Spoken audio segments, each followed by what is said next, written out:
Oi, Olá, gente! pessoal! Tudo bem com vocês? Eu sou a Adriana. Eu sou o Johnny. Esse é o canal Família Quilombo. A gente veio hoje responder as questões que vocês colocaram pra gente, tanto aqui no YouTube quanto no Instagram. E como render pergunta aqui, gente. Várias perguntas sobre a escola nova das crianças. Então, se vocês não viram os 2 vídeos anteriores, tem um card aqui em algum lugar. Depois vocês vão lá e assistam o vídeo. Se tiverem mais perguntas, depois vocês mandam pra gente. Aproveita, já se inscreve aqui, deixa aquele like. Se você não segue a gente no Instagram, também vai lá, é Família Quilombo. E enfim, vamos fazer esse conteúdo chegar mais Bora longe. lá, vamos responder.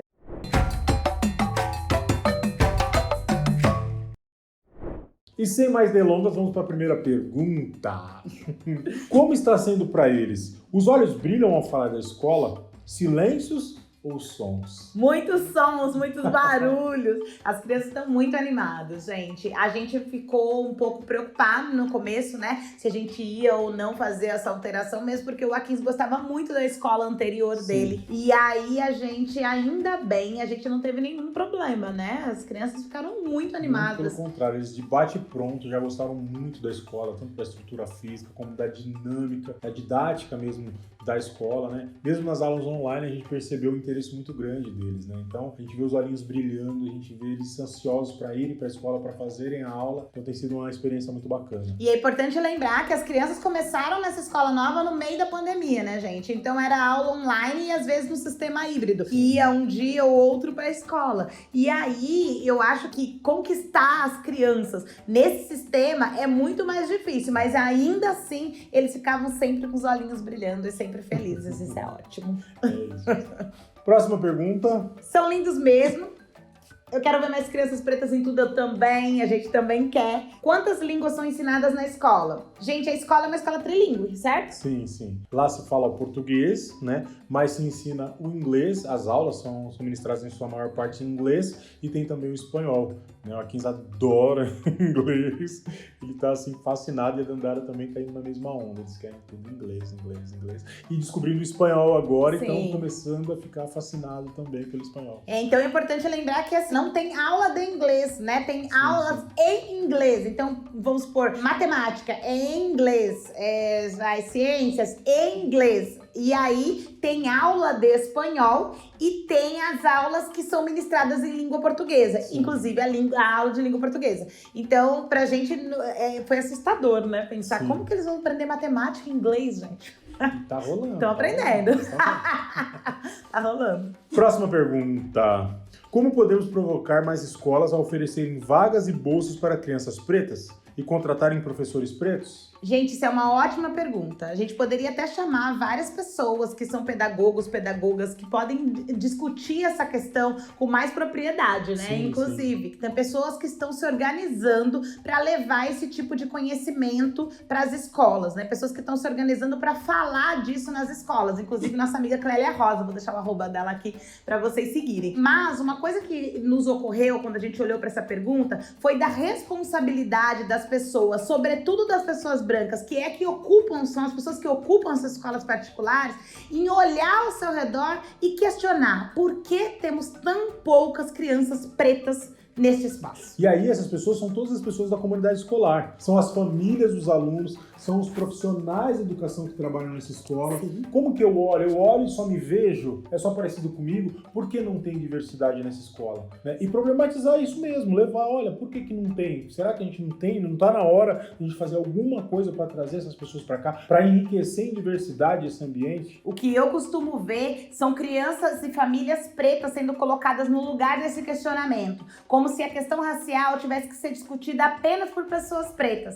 Se não tem professor, não tem diretor, não tem coordenador ou coordenadora preta na escola onde seu filho está, ou na escola que você conhece, por que você ainda não questionou? E se questionou e não teve retorno, qual é o tipo de colegiado, qual é o tipo de ação coletiva que pode acontecer naquele espaço que você frequenta? Então eu acho que esse é o maior desafio. Eu tava contando pro Johnny que outro dia eu entrei num espaço e que só tinha pessoas brancas na parede. E aí eu pensei, gente, vou eu de novo me colocar nesse lugar de ter que apontar para pessoas brancas que elas só estão exaltando a si mesmas? Eu não quero mais ocupar esse espaço. Pessoas brancas precisam discutir branquitude, precisam entender que a branquitude lhe coloca no lugar de norma, né? No lugar do normal, do natural. Então não está natural, não é natural não ter professor preto na escola onde seu filho estuda.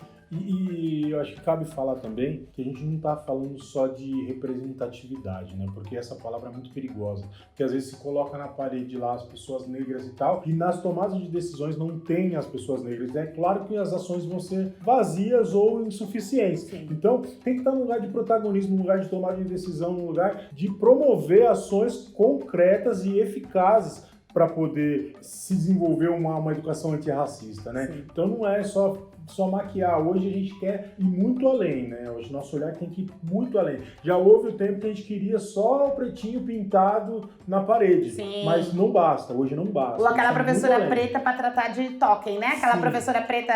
gente, a gente tem a professora preta, porque a questão racial taca a Você professora precisa- preta, você vê uma a pessoa única. preta, olha, você vai adorar aquela professora que ela adora falar esses negócios Exatamente. de preto. Gente, toda a escola está sujeita a essas ações. Então a gente já tá deixando aqui a dica, de graça, a gente tá deixando a dica. Olha aí. Ó, chamem pessoas pretas para discutir, para falar de política antirracista. Olhem para as escolas, a escola onde seus filhos estudam. Conversem com pedagogos pretos. Faz o teste do pescoço. Faz o teste do pescoço, olhem em volta, achem estranho se só tem gente parecida com vocês e conversem com as suas crianças sobre isso. Com todas as crianças, as pretas e as brancas. Isso é um bom começo.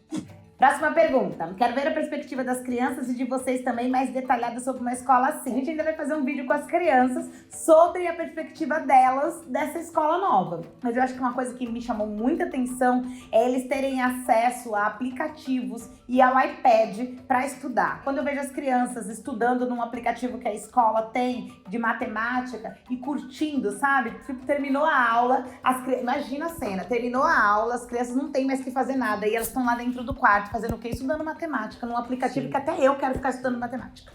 E para além disso, tem também a estrutura da escola, tanto física quanto, principalmente no momento de pandemia, de estar sempre testando os profissionais, de tempos em tempos, semanalmente, estar testando os profissionais, e em qualquer sinal de contaminação, já se para uma turma, já se para outra.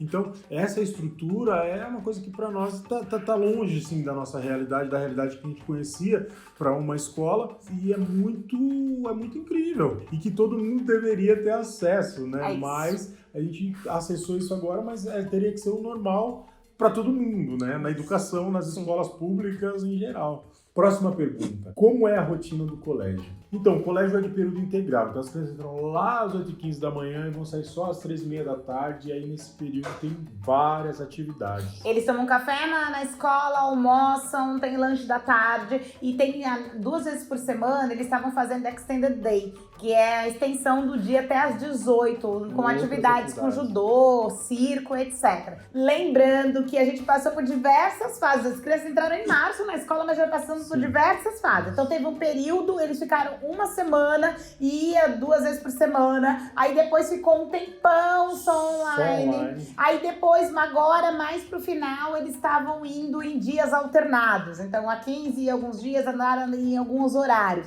Então isso era uma coisa que era uma rotina que estava moldada pela pandemia. Nós não sabemos como vai ser depois. Né? E detalhe, esse período só online era seguir o horário da escola, das 8h15 da manhã às 3h30 da tarde. Então era uma loucura para nós no começo, a gente se adaptar e fazer as atividades e colocar na aula. Depois as crianças mesmo, com interesse deles, ficaram tão interessados que eles começaram mesmo, tanto no Andara quanto a 15, ter ali o horário de aula e eles mesmos entrarem na aula e não perder a aula. Foi muito bacana essa autonomia deles para entrar nas aulas, fazer as atividades. Foi bem bacana isso. A Dandara, como é educação infantil ainda, tinha 3 atividades só por dia, fora as atividades que tinha que fazer à distância. Então tinha a live, que era com a professora 3 vezes por dia. Já o A15 tinha mais aulas ainda e parava para almoçar em algum intervalinho. Então era bem pauleira, mas eles estavam acompanhando bem e lidando bem com essa rotina nova. Outra pergunta, a escola também é próximo de casa? Não é tanto. Esse é um é um fator que a gente tem que se organizar melhor, organizar a nossa rotina, porque fica aí a mais ou menos uns 8 quilômetros de casa. Dá 23 minutos da nossa casa. Esse é o tempo da nossa casa até lá de carro. E se a gente precisar ir de condução, é muito fora de mão. Sim. Muito. A gente tem que fazer muitas baldeações. Então é um lugar que a gente precisa de carro. O bom é que é um trajeto que geralmente não tem trânsito, né? Sim. Então a gente consegue fazer com uma certa agilidade. E aí, para os nossos horários, hoje a gente consegue encaixar bem. Então a gente está conseguindo lidar bem com isso. Nesse período de aulas híbridas, né? Tá em casa, tá na escola, às vezes a gente pena um pouquinho, porque o horário da UA15 é um, o horário da Dandara é outro, a gente tem que voltar algumas vezes na escola. Mas quando tiver os dois no mesmo horário, no integral, pra gente vai ser bem tranquilo, leva de manhã, busca à tarde e resolvido, né? É isso. Vamos lá, a gente está caminhando para o final. Mais uma pergunta. Gostaria de saber sobre esse edital para alcançar alunos negros. Ainda está aberto? Vocês já podem nos contar o nome da escola? Várias pessoas perguntaram o nome da escola e a gente não falou. Primeiro por questões de segurança, né? A gente ainda não quer abrir a ideia de que, olha, nossos filhos estão em tal escola, né? Eu acho que isso não é seguro. Sim. Agora, com relação ao edital, ele foi o ano passado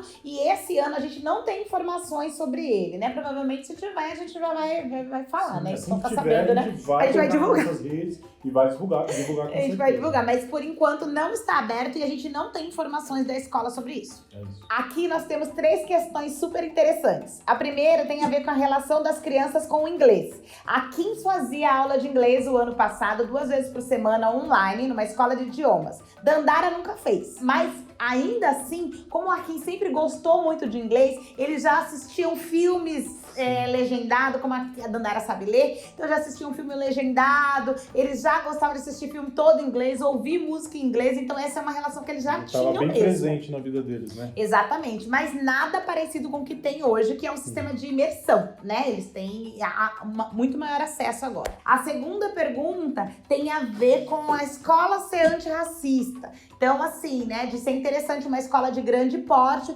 pensar na questão do antirracismo. Eu acho que as escolas demoraram para fazer esse movimento. Eu acho que pensando do tempo que a gente tem, o quanto de tempo que o racismo vem determinando a vida de pessoas pretas e determinando o lugar da branquitude na sociedade, eu acho que as escolas ainda estão num movimento tímido demais. A gente não está aqui dizendo que a escola está perfeita. A gente não está dizendo que existe em São Paulo, né? A gente não conhece todas as escolas, mas as escolas que a gente conhece que estão fazendo um movimento, ainda é um movimento perto do que precisamos, tímido, né? Então eu não acho tão incrível assim que a escola se preocupe com isso, afinal de contas, eu acho que esse é um papel fundamental, é a escola perceber que ele tem um papel fundamental na reprodução de racismo, de machismo, de misoginia. Sim. E por isso um papel fundamental na erradicação disso da nossa sociedade. Sim. Quando todo mundo, né, colocando aí as instituições de educação, se responsabilizar, falar, olha, eu sou responsável pela situação que está aí e eu preciso fazer algo para reparar. Eu vejo muitos movimentos num lugar de Salvador, o Salvador, olha, vamos fazer alguma coisa por esses pretinhos e não, é lugar de reparação, lugar de se responsabilizar pela situação. Então, quando você tem uma postura reparadora, uma postura de se responsabilizar, você vai fazer uma coisa muito mais efetiva. Você vai promover o acesso, você vai tentar equalizar a situação, né? Então, é um movimento muito tímido ainda. A gente vê algumas escolas, mas ainda pouquíssimas. Aliás, escolas, vamos lá, né? Tá na hora, mas ainda é pouco. Precisa de muito mais. E o terceiro ponto que esse comentário traz, e que eu acho o máximo também, é a escola ter uma cozinha orgânica. É terceirizada, a gente paga por esse serviço, mas é uma coisa incrível mesmo, porque a gente sabe que muitas escolas ainda mantêm aquela cantina cheia de industrializado. A gente sabe que as crianças estão lá o dia inteiro e que estão comendo coisas orgânicas. Isso é maravilhoso, né? Mesmo a questão da lancheira, né?